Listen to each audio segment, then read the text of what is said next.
Hi, ഞാൻ doctor Naveen. Doctor Moopen's medical കോളേജിലെ ന്യൂറോസർജനാണ്.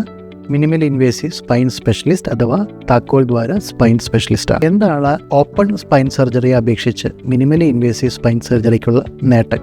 അതാണ് ഈ വീഡിയോയിലൂടെ നോക്കുന്നത്. ഓപ്പൺ സ്പൈൻ സർജറിയിൽ മുറിവിൻ്റെ വലിപ്പം വലുതാണ്. ഓപ്പൺ സ്പൈൻ സർജറിയെ അപേക്ഷിച്ച് മിനിമലി ഇൻവേസീവ് സ്പൈൻ സർജറിയിൽ 1-2 സെൻറ്റിമീറ്റർ മാത്രം വലിപ്പമുള്ള മുറിവാണ് ഉണ്ടാക്കേണ്ടത്. ഓപ്പൺ സ്പൈൻ സർജറിയിൽ നമ്മൾ മസിലുകളെ എല്ലുകളിൽ നിന്ന് വിഭജിച്ചെടുത്താണ് എല്ലുകളിലേക്ക് എത്തുന്നത്. എന്നാൽ മിനിമലി ഇൻവേസീവ് സ്പൈൻ സർജറിയിൽ നമ്മൾ മസിലുകളെ വകഞ്ഞു മാറ്റുക മാത്രമാണ് ചെയ്യുന്നത്.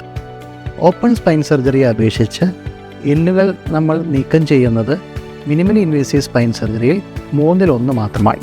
ഒരേ സർജറി ഈ ബുദ്ധിമുട്ടുകളൊന്നും തന്നെ ഇല്ലാതെ നമുക്ക് മിനിമലി ഇൻവേസീവ് സ്പൈൻ സർജറിയുടെ ചെയ്തെടുക്കാൻ സാധിക്കുന്നു.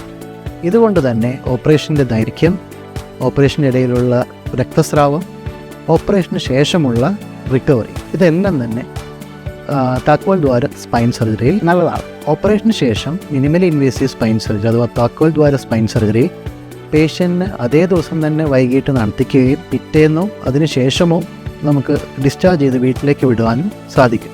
വളരെ നേരത്തെ തന്നെ നമുക്ക് 1-ാമത്തെയോ 2-ാമത്തെയോ ദിവസം ഓപ്പറേഷന് ശേഷം തന്നെ ഫിസിയോതെറാപ്പി തുടങ്ങുവാനും പേഷ്യൻ്റ് റിക്കവറി കുറച്ചുകൂടി ഏർലി ആക്കാനും ഓപ്പൺ സ്പൈൻ സർജറി അപേക്ഷിച്ച് മിനിമലി ഇൻവേസീവിൽ സാധ്യമാണ്.